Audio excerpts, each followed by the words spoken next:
the history of the human race. Whenever somebody finds a new piece of technology, whether it be oil paints or fire or anything, it spurs a whole bunch of new creative possibilities. It gives us something that has only been possible in our mind before. When you dream or when you imagine things, it allows that imagination really, really to be sort of viscerally beamed to an audience member, that they can be part of that vision. Most people have really hardly any idea what virtual reality is. This is going to come out, and it's going to be a new technology that they've never seen or really heard of. Back in the Civil War, they had stereo cameras that would have two photos that would be in a wood slat with eye viewing holes and a handle, and the photos would be at the end. You look through this thing and see a dimensional image. So what VR is that, but instead of an old photo, now you have video that has head tracking information so that you're looking at something in real time and you're able to look around the environment that you're in. 360-degree immersive environments that you can experience putting on a headset like an Oculus or a Samsung Gear. To make it feel like you're actually in a place that you are not. Currently, your way of being entertained, you have a television screen, iPad, and you're looking at that single flat screen and you're able to explore the internet or watch a movie. VR is, instead of looking at something on a tablet, you are inside the video game. Everywhere you look, everywhere you move is a virtually new immersive environment. Virtual reality is an expansion of some mediums that we're already used to. First-person gaming, for instance, is nothing new. But first-person gaming, where it fills your peripheral vision, and you are actually turning your head instead of moving a joystick to look around, is a completely different ballgame in terms of the level of immersion and the feeling of actually being a participant in that world. And what sort of elevates it as an experience beyond being parked in a movie theater watching a glowing rectangle. Everybody's talking about virtual reality. It's the buzzword, VR, VR, VR. And I was like, oh yeah, whatever, I saw Lawnmower Man. But then I put that headset on and I never went back.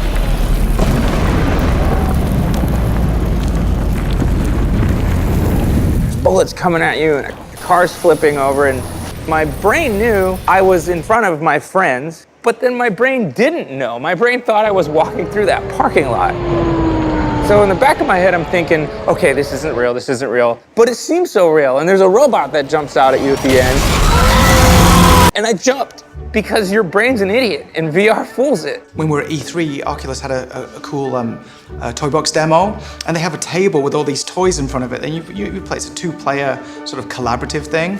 And I ended up leaning on the table at one point and almost falling on my face because it wasn't actually there. Then you put the VR headset on people, and they do this thing. And sometimes they do this. It is the coolest freaking thing I've ever seen, and I'm obsessed. I loved it. It was great. I actually felt my body start trembling, and I was like, whoa, whoa, whoa, calm it down. Super realistic. I wasn't expecting what I got out of it. I want to see more VR now that I've seen it once. I want to see more. You definitely see that spark recaptured. That spark that people feel when they're seeing a really great magic trick for the first time and they don't know how you did it. I don't want to be here anymore. I want to go back. Let me go back. That's fantastic. There's no other technology that can enable you to actually feel like you're experiencing something incredible, just experience something that's out of this world. Watching a movie, reading a book, playing a video game, those are all fun things to do, but they don't actually trick you into thinking that you are in this fantasy world, and that's something that virtual reality alone can do. I think people are just so excited about the concept of being able to creatively do things they've never been able to do before, to wow audiences in ways they've never experienced. It's what we live for, it's what technologists live for, it's what artists live for, is to how to give something to somebody that they've never, ever experienced before.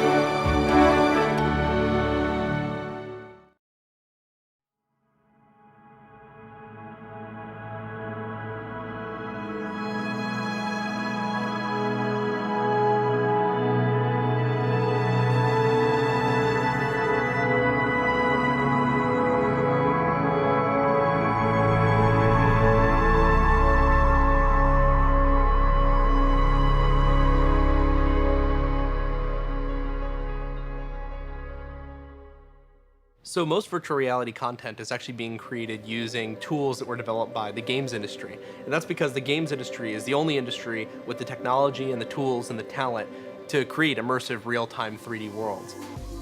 Most people, when they think about a video game, that's typically what's known as a 720 or a 1080 experience. 2 million pixels at 60 frames per second. If you do that in VR, the first challenge you have is you need to do it in stereo because it's 2 eyes. So you need to go from whatever that resolution is and whatever that frame rate is to twice as much. Say 120 frames per second or 60 frames per second per eye. That's not enough. Your body is very sensitive to the visuals matching up with what's happening in your head. If what your eyes are seeing don't match what your inner ear is feeling, you get motion sick. So the way you do that is you reduce the latency between what happens on the screen and what you're feeling in the ear. So as soon as you move your head, we want to see something on the screen, and the only way to really improve that is to raise the frame rate so that the visuals are updated much more frequently than we would usually do. So where most people are heading are between 85 and 90 frames per second per eye, 3 times the frame rate of your traditional kind of PC or console game. Fast material with interactivity, the ability to look around and control things, and give people the sort of feeling of being in a world that they're not. Virtual reality demands real-time graphics capability, and that's what using game engines is all about. A game engine is a fully featured system for creating a video game, handling everything from the graphics to the actual gameplay. Enables you to make a virtual world, place virtual characters. They happen to be applicable to virtual reality, to all sorts of things. So a game engine allows people to create things that look like they're professional CG quality without actually necessarily understanding all of the underlying problems of animation, of physics, of lighting, of shadows, because they can rely on the game engine to create those holistically. The tools and technology are finally getting to that point. It's really just plug and play. Making the Oculus work, for example, is as simple as plugging it in and going full screens. It just works. Yeah. What used to take a team of 100 people to actually build this content is now teams of 10, and then now we're even seeing individuals. I'll do these awesome 3D renderings in Maya or 3ds Max, and then it's like a minute, a second to render it out. So I don't even know how a game engine works, because we'll create it, we'll put all the stuff in there, and then we can race through, we can see it all real time. Like, where's the rendering power? How is it thinking that fast? I don't know, but they figured it out, and I'm using it. Many films, they actually are just manually animating the reactions of everything. They're not relying on a physics engine to take care of that necessarily. If I was making a movie and it had a car chase in it, traditionally, if it was a computer-generated car chase, we would animate these things by hand and have a very laborious process. In the game engine, you set up a car, you drive it around, and then you can basically shoot shots in that virtual world as if it was a real physical car, which is not the way that we work in movies for the most part, if it's computer-generated. I'm more used to if I'm gonna move a tree from point A to point B, one artist does that, somebody has to adjust lighting in the scene, and then somebody presses render, and then hey, we'll all get a chance to look at that shot in the morning. When we're building these same environments in Unreal, you move that tree around in real time, the lighting adapts, and the wind is blowing through the tree in real time the entire time you're moving it. So I think part of me feels like it shouldn't be that easy, but most of me is just very happy that it is. Game engines have really been designed almost explicitly towards virtual reality as an eventual goal. I mean, higher frame rates, better graphics, better lighting, better shadows, just to make an overall more realistic experience. And the missing piece has been the input and output components of virtual reality. That makes game engines really the perfect and obvious choice for rendering virtual worlds.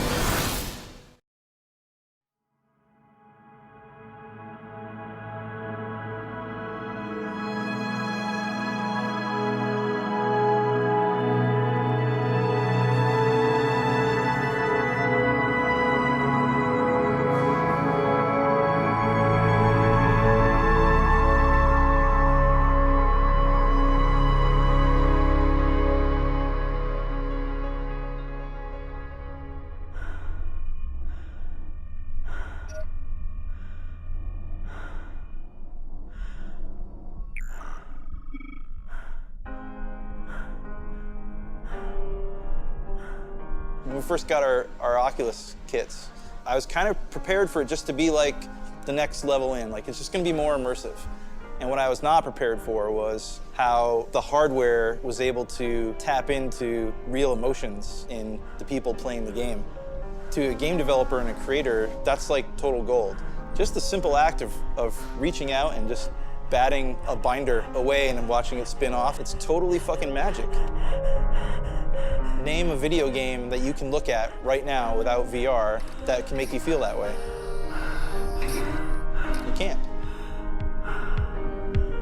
We never had that tool as game developers and creators before.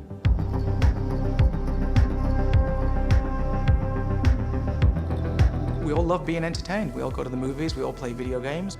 You know, being entertained is a big part of being human. We like to listen to stories, we like to have experiences. Near freezing temperatures.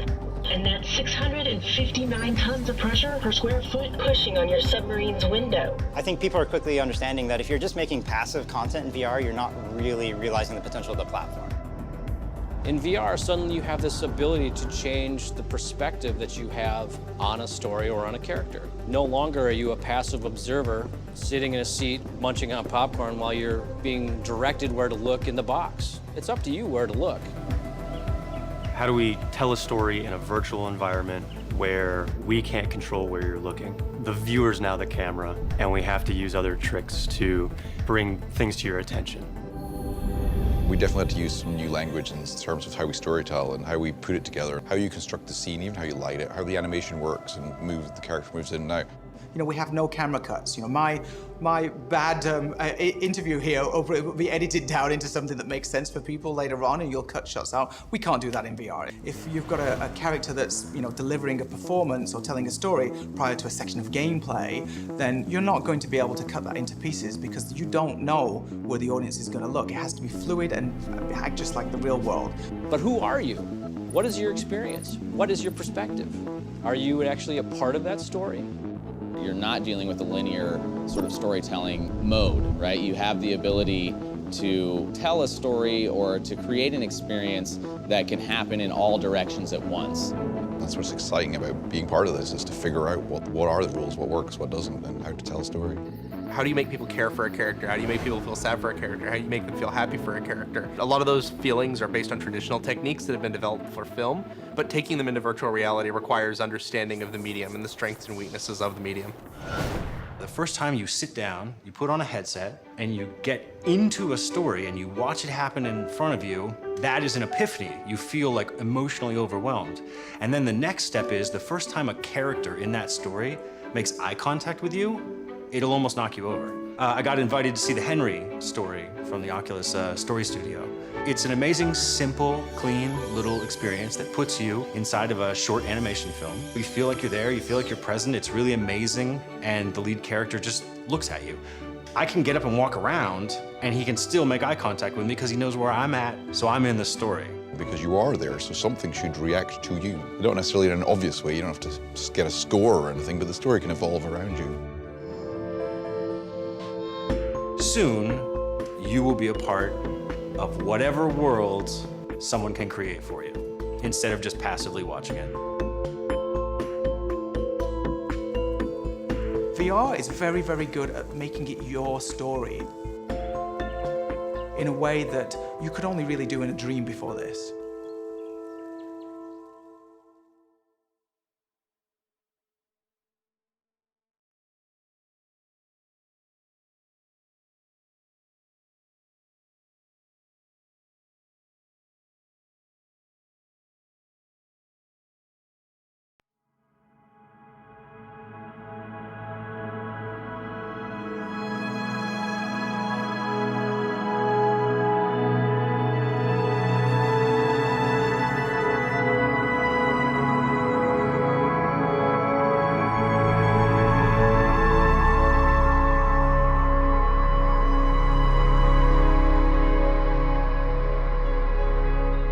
Virtual reality is potentially the most connecting and human of all digital communication technologies. You know, we use things like Facebook, text messaging, email, not because they're the best way of communicating with people, but because they're the most convenient, they're the most cost-effective. But obviously you lose a lot of context when you communicate via text or even via video chat. If you could have a virtual telecommunication system that allowed you to get, you know, all of your facial expressions, all your body language, to make you feel like you're actually in a room with a group of other people, I think that you would be hard-pressed to find a better digital communication system.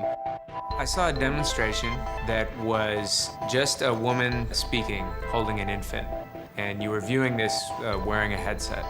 and you had true sense of presence, you could walk around and get closer. What if my grandmother could, instead of me sending her just snapshots of my kids, what if I could send her this? What level of connection does that create? I personally think that games aren't going to be the big VR thing. The practical applications of VR are going to far outpace games in the very near future. I'm looking at more innovative ways to engage people. I don't want it to just be sitting on a playlist on someone's YouTube channel and be expensive background music. The big way we're integrating VR is that I wanted to find a way to take you inside the world of a song. You're looking around, you're seeing the lyrics come at you, you're hearing 3D sound, and the song unfolds and changes over time. I want to cater to what the song is about. People want to have experiences. That's why they go to festivals. That's why EDM's gotten so big. Let's enhance the experience of music, because music has become less valuable, it's become less than free, become more disposable. There's got to be more interesting, deeper engagement with the fans, and I think that's what VR presents. Anything that you can imagine wanting to do in real life, you can do in virtual reality, no matter how expensive or how dangerous it is. There's people using the Rift for medical applications, for emergency first responder training. Car manufacturers, architects, anyone that has to visualize something inside a computer, turning to VR is the best way to really get an understanding of how the object's going to look. We got contacted by a guy who's doing some really advanced research on cancer. And they have some really amazing, almost subatomic methods for fighting cancer cells. And he's like, I can't see what I'm doing.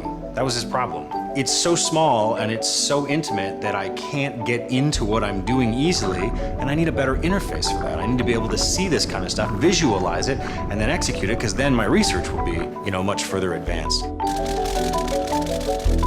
I do believe very strongly that the VR is going to be a very good educational tool. What better way to transport kids and students to something that happened in the past that was important than through virtual reality? We're going to make it look as real as possible, what it was like, and then we don't even necessarily have to try and give you an educational message. We can just put you in the context and then just let you absorb all that information around you. The sense of presence and the sense of being somewhere educates you and entertains you on levels that transcend photographs, video, audio, music, all of those things, because it is the combination of all of those things in concert and then beyond that. I think the possibilities are endless, and that's what makes it really exciting. There's nobody going to be telling you, well, that doesn't work in this medium, because nobody totally knows what works in this medium right now.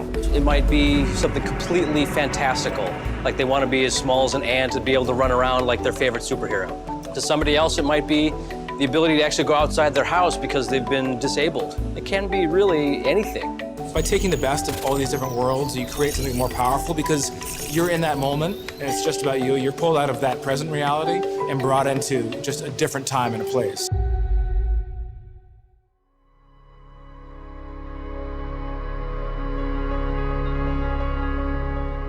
Throughout history, we've had lots of different mediums. We've had paint, we've had books, we've had film, we've had radio, we've had television, we've had music.